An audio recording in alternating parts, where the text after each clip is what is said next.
नमस्कार विद्यार्थी मित्रांनो, आपण कालच्या तासिकेला इयत्ता 9वीचं राज्यशास्त्राचं प्रकरण पाहत होतो. त्याच्यामध्ये भारताच्या परराष्ट्र धोरणाची वाटचाल हे प्रकरण आपण सुरुवात केलेली होती.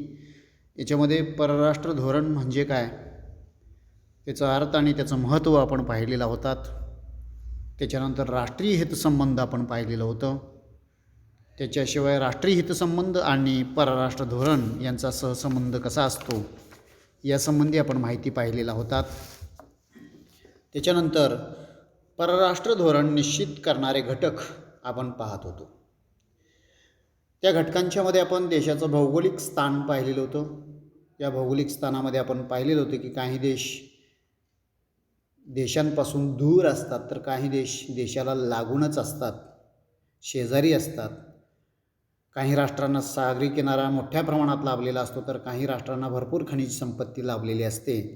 थोडक्यात म्हणजे देशाचा आकार, लोकसंख्या, जमिनीचा पोत, देशाला लाभलेला समुद्रकिनारा, नैसर्गिक साधनसंपत्तीची उपलब्धता या सर्वच बाबी परराष्ट्र धोरण आखत असताना विचारात घ्याव्या लागतात, हे आपण पाहिलं होतं. त्याच्यानंतर राजकीय व्यवस्था पाहिलं होतं आणि अर्थव्यवस्था म्हणजे परराष्ट्र धोरण निश्चित करणाऱ्या घटकांच्यामध्ये तिसरं जे घटक आहे ते अर्थव्यवस्थेपर्यंत आपण पाहिलेलं होतं. आज आपण परराष्ट्र धोरण निश्चित करणाऱ्या घटकांमधलं चौथं घटक आपण आज पाहणार आहोत, राजकीय नेतृत्व. परराष्ट्र धोरण ठरविताना म्हणजे परराष्ट्र धोरण ठरवण्यात राष्ट्रपती, पंतप्रधान, परराष्ट्र मंत्री, संरक्षण मंत्री, अर्थमंत्री आणि गृहमंत्री यांचा मोठा वाटा असतो. म्हणजे परराष्ट्र धोरणातील सातत्य टिकवून ते सुधारण्याचा प्रयत्न या पदांवरील व्यक्ती ह्या करत असतात. म्हणजे परराष्ट्र धोरण निश्चित करणं आणि ते निश्चित केलेलं धोरण सातत्यानं टिकवून ठेवणं आणि त्याच्यामध्ये काय चुका होत असतील तर त्याच्यामध्ये सुधारणा घडवून आणण्याचं काम राष्ट्रपती, प्रधानमंत्री, परराष्ट्र मंत्री आणि संरक्षण मंत्री आणि अर्थमंत्री आणि गृहमंत्री करत असतात. उदाहरणार्थ पंडित जवाहरलाल नेहरू यांनी भारताच्या परराष्ट्र धोरणात अलिप्ततावादाची भर टाकली होती. हे अलिप्ततावाद म्हणजे काय आपण पाहिलेला होतात. ज्यावेळी दुसरं महायुद्ध संपलं आणि तिसरं महायुद्ध होऊ नये यासाठी संयुक्त राष्ट्र संघटनेची स्थापना झाली आणि या संयुक्त राष्ट्र संघटनेच्या स्थापनेनंतर तिसऱ्या महायुद्धाला म्हणजे तिसरं महायुद्ध होणार नाही किंवा होऊ नये या दृष्टिकोनातून संयुक्त राष्ट्र संघटनेची ही स्थापना झालेली होती. आणि त्या काळात शीत युद्धाला सुरुवात झाली होती. दोन गटांमध्ये म्हणजे जगाचं द्विध्रुवीकरण झालेलं होतं. म्हणजे एकीकडं रशिया आणि एकीकडं अमेरिका. रशियाला साम्यवादाचा प्रसार करायचा होता अर्थव्यवस्थेमध्ये आणि अमेरिकेला भांडवलशाहीचा पुरस्कार करायचा होता. आणि यासाठी दोन्ही राष्ट्र एकमेकांच्या गटामध्ये खेचण्याच्या दृष्टिकोनातून म्हणजे स्वतंत्र झालेल्या राष्ट्रांना म्हणजे एकमेकांच्या गटामध्ये खेचण्याचा प्रयत्न करत होते. अशावेळी पंडित जवाहरलाल नेहरूंनी अलिप्ततावादी धोरण म्हणजे स्वीकारलेलं होतं. म्हणजे परराष्ट्र धोरणामध्ये हे अलिप्ततावाद एक नवीन भर पंडित जवाहरलाल नेहरूंनी घातली होती. त्याच्यानंतर अटल बिहारी वाजपेयी यांनी भारत आणि चीन संबंध सुधारण्यात मोठं योगदान दिलेलं होतं.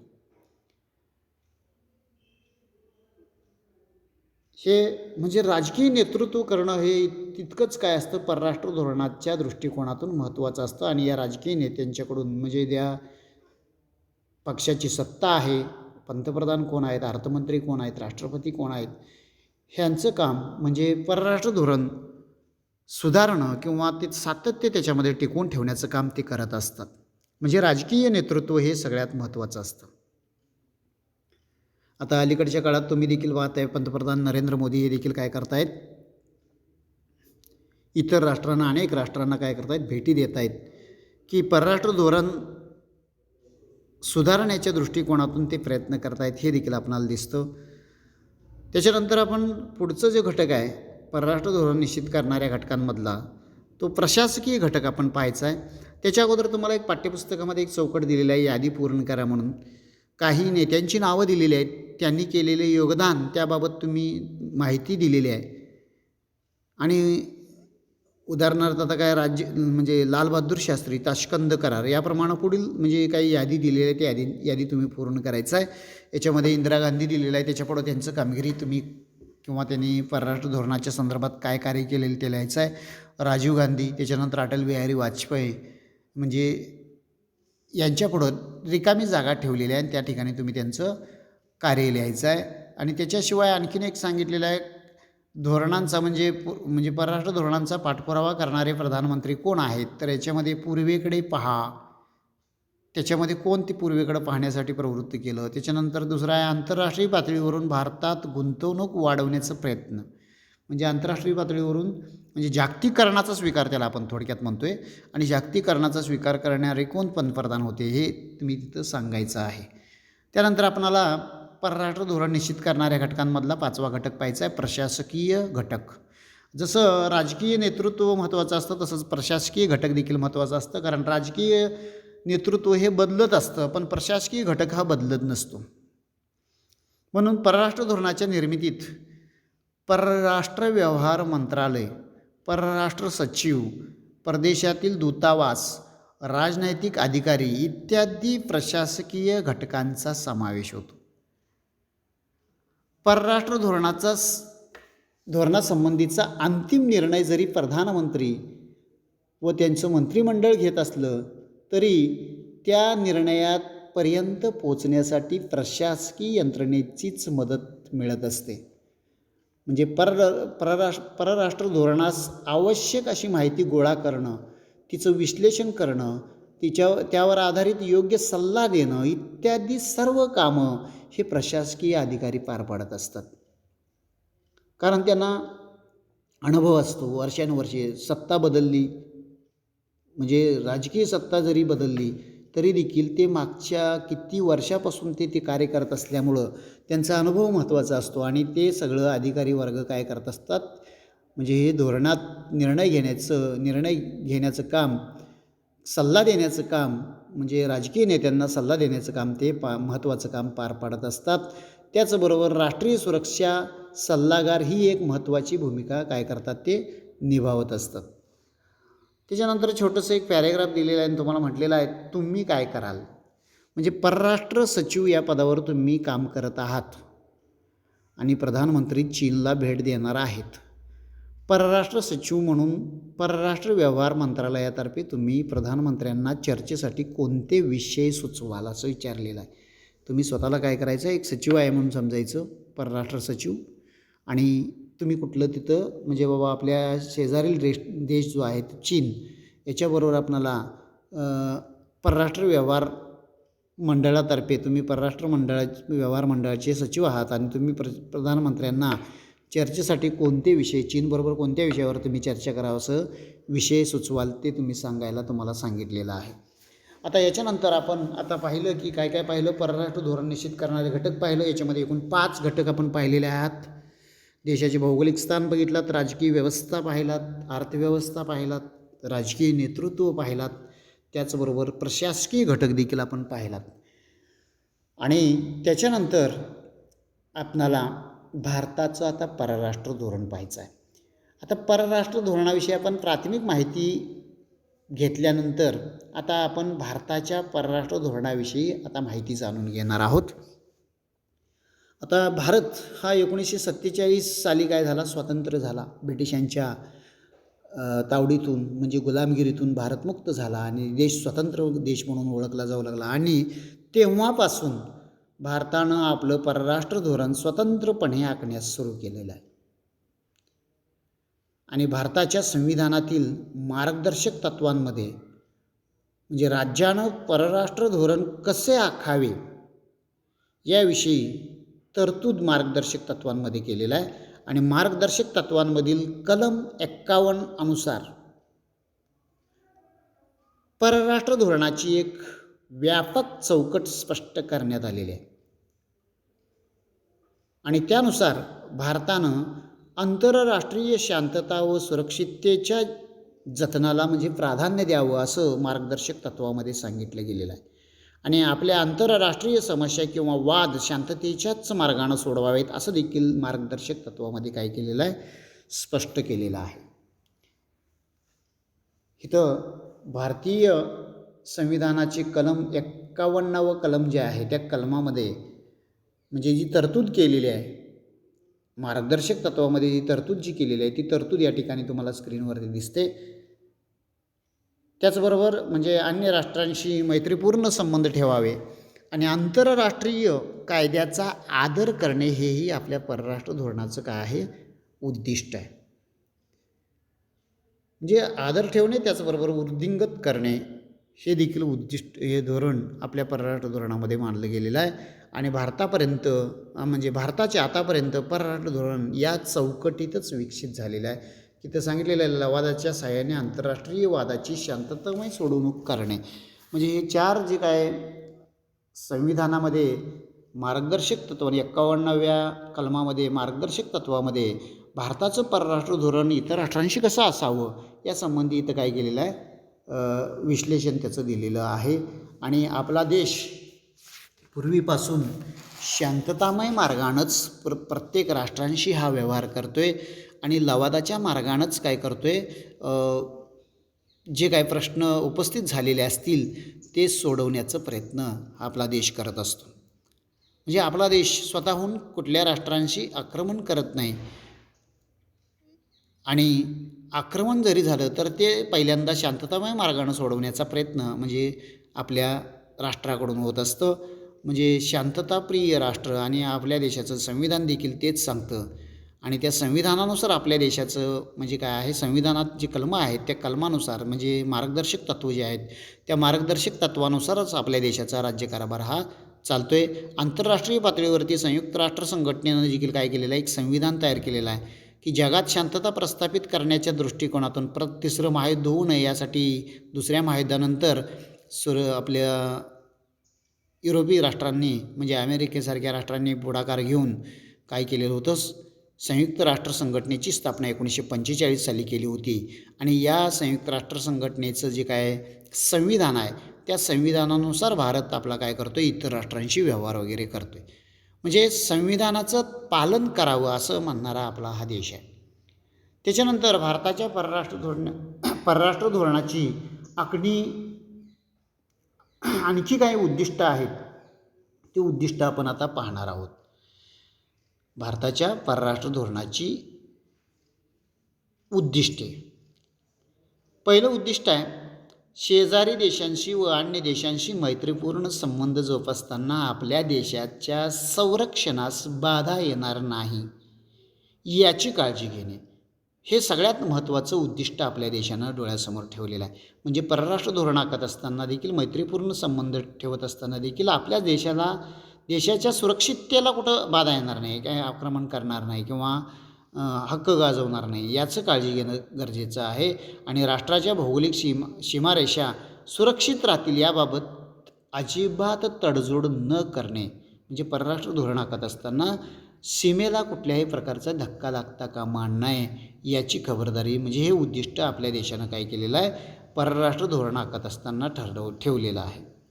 त्याच्यानंतर दुसरं आहे भारताच्या एकतेचं व एकात्मतेचं संरक्षण करणं. कारण भारतामध्ये विविध जाती धर्माचे लोक राहतात. भारतात जेवढी वैविध्यता आहे तेवढी वैविध्यता या जगात कुठंही नाही. विविधतेने नटलेला आपला हा देश आहे. अरब राष्ट्र बघितलात तर त्या ठिकाणी तुम्हाला फक्त म्हणजे इस्लाम धर्मीय दिसतील. युरोपीय राष्ट्रांच्याकडे गेलात तर ख्रिश्चन धर्मीय त्या ठिकाणी एकच भाषा एकच जातीचे लोक त्या ठिकाणी तुम्हाला दिसतील.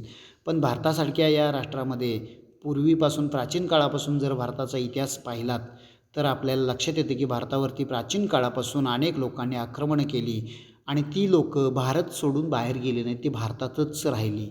म्हणजे भारतात एकदा आलं की भारताची गोडी निर्माण होण्यासारखा आपला हा देश असल्यामुळं ती लोक इथंच राहिली आणि त्यामुळं आपल्या देशामध्ये विविध जाती धर्माचे लोक आज तागायत म्हणजे एकतेनं नांदतात. आणि म्हणून त्यासाठी परराष्ट्र धोरण आखत असताना एकात्मतेचं संरक्षण करणं हे एक उद्दिष्ट आपल्या डोळ्यासमोर भारतानं ठेवलेलं आहे. त्याच्यानंतर तिसरं उद्दिष्ट आहे दुसऱ्या देशात वास्तव्य करणाऱ्या आपल्या नागरिकांच्या हिताचं संरक्षण करणं.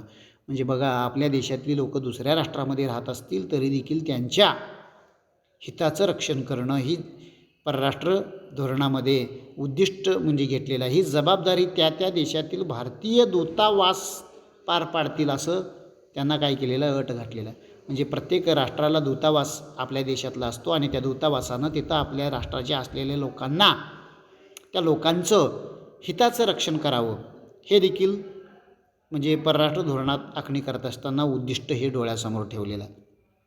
त्याच्यानंतर आणखीन एक उद्दिष्ट आहे, भारताच्या आर्थिक विकासासाठी परराष्ट्राबरोबर आर्थिक व व्यापारी संबंध प्रस्थापित करणे. म्हणजे अशा पद्धतीनं भारताच्या परराष्ट्र धोरणाची ही आणखी काही उद्दिष्ट इथं आपण पाहिली. आता त्याच्यानंतर आपल्याला भारताच्या परराष्ट्र धोरणाचा आढावा आपण इथं घेणार आहोत. आता भारताच्या परराष्ट्र धोरणाचा आढावा घेत असताना आपण 2 टप्प्यामध्ये तो आढावा घेणार आहोत. पहिला टप्पा जो आहे तो स्वातंत्र्यापासून ते 1990पर्यंतचा काळ मानला गेलेला आहे आणि दुसरा जो टप्पा आहे तो दुसरा टप्पा म्हणजे 1990 नंतर ते आज तागायचा असलेला काळ. अशा पद्धतीनं आढावा आपण भारताच्या परराष्ट्र धोरणाचा इथं घेणार आहोत. आता भारताचं परराष्ट्र धोरण सुरुवातीचा जो टप्पा आहे तो आपण आता पाहणार आहोत. पंडित जवाहरलाल नेहरू ज्यावेळी भारताचे पंतप्रधान झाले, पहिले पंतप्रधान, त्यांनी भारताच्या परराष्ट्र धोरणाची आखणी सुरुवातीच्या काळातच केलेली होती आणि भारताच्या परराष्ट्र धोरणाद्वारे त्यांनी वसाहतवादाला पहिल्यांदा विरोध केला आणि आंतरराष्ट्रवादी भूमिका त्यांनी काय केली, घेऊन जागतिक शांतता व सुरक्षिततेला पहिल्यांदा प्राधान्य दिलं. आणि या काळातील भारताच्या परराष्ट्र धोरणावरती 3 बाबींचा प्रभाव होता. कोणत्या 3 बाबी होत्या? एक पहिली बाब होती, सर्व आंतरराष्ट्रीय घडामोडींचं आकलन कोणत्याही सत्तेच्या दबावाशिवाय स्वतंत्रपणे करण्याचा प्रयत्न त्यांनी केला. म्हणजे शांतता हे नेहमी भारताच्या परराष्ट्र धोरणाचं पहिलं वैशिष्ट्य आहे. म्हणजे आंतरराष्ट्रीय घडामोडींचं आकलन कोणत्याही सत्तेच्या दबावाशिवाय, म्हणजे कुठलीही सत्ता असली सत्तेचं दबाव इथे घ्यायचं नाही आहे. म्हणजे कोणाचाही दबाव न घेता, कुठल्या राष्ट्राचाही न दबाव घेता स्वतंत्रपणे करण्याचा प्रयत्न त्यांनी केलेला आहे. म्हणजे शांततेकडं पहिल्यांदा त्यांनी लक्ष दिलेलं आहे. त्याच्यानंतर दुसरं, पाकिस्तान आणि चीन या देशांपासून असणारे धोकेही विचारात त्यावेळी घेण्यात आले. कारण पंडित जवाहरलाल नेहरूंच्या काळात पंडित जवाहरलाल नेहरूंनी 1960च्या दरम्यान चीनला ते पहिल्यांदा भेट दिली. स्वातंत्र्य झाल्यानंतर, भारत स्वतंत्र झाल्यानंतर भारत आणि चीन यांच्यामध्ये संबंध सलोख्याचे ठेवावेत, मैत्रीपूर्ण संबंध ठेवावेत, यासाठी नेहरू चीनला गेले आणि चीनला जाऊन आल्यानंतर भारतामध्ये त्यांनी एक नारा दिला, हिंदी चीनी भाई भाई. म्हणजे भारताचा चीनबरोबरचे संबंध अतिशय सलोख्याचे राहिलेले आहेत. आम्ही जाऊन आलेलो आहोत आणि त्यामुळं भारतात येऊन तो नारा दिला. पण चीननं 1962मध्येच काय केलं, आपण इथं आपलं मैत्री करार केलेलो आहोत, मित्रत्वाची भूमिका चीन चांगल्या प्रकारे बजावेल ही भूमिका हे डोक्यात नेहरूंच्या होतं. पण 1962मध्येच काय केलं, चीननं भारतावरती अचानक हमला केला. म्हणजे अशा पद्धतीनं हे धोके होते, चीनकडून होते, पाकिस्तानकडून होते. म्हणजे असे धोके आहेत आणि त्या देशांकडून असणारे धोकेही विचारात आले. आणि तिसरं बाब म्हणजे काय, स्वावलंबनाचा आग्रह व त्यावर असणारा परराष्ट्र धोरणाचा भर, हे देखील तत्कालीन परराष्ट्र धोरणाचं वैशिष्ट्य होतं. म्हणजे अगदी सुरुवातीच्या काळात भारतानं आपल्या परराष्ट्र धोरणाद्वारे आशिया खंडातील देशांबरोबर संबंध सुधारण्याचा पहिल्यांदा प्रयत्न केलेला आहे आणि आशियाई राष्ट्रांशी सहकार्य करून विकास साधण्याचा आणि आपलं स्वातंत्र्य, म्हणजे आपलं जे स्वातंत्र्य आहे ते अबाधित ठेवण्याचा प्रयत्न या काळात झालेला आहे. आणि ही प्रादेशिक किंवा क्षेत्रीय विकासाची कल्पना पुढं आफ्रिकेपर्यंत विस्तारित झाली. आणि परंतु काही आफ्रो आशियाई देश अमेरिका व सोव्हिएत युनियन यांच्या शीतयुद्धकालीन लष्करी संघटनेचं सदस्य झाले आणि त्यामुळं प्रादेशिक विकासाची प्रक्रिया काय झाली, थांबली.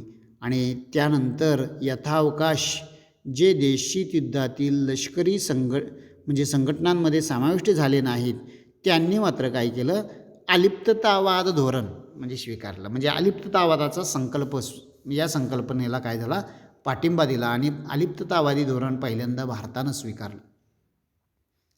शांतता आणि स्वातंत्र्य ही दोन तत्त्व अलिप्ततावादी धोरणाची मूलभूत तत्त्व म्हणून ओळखली जातात.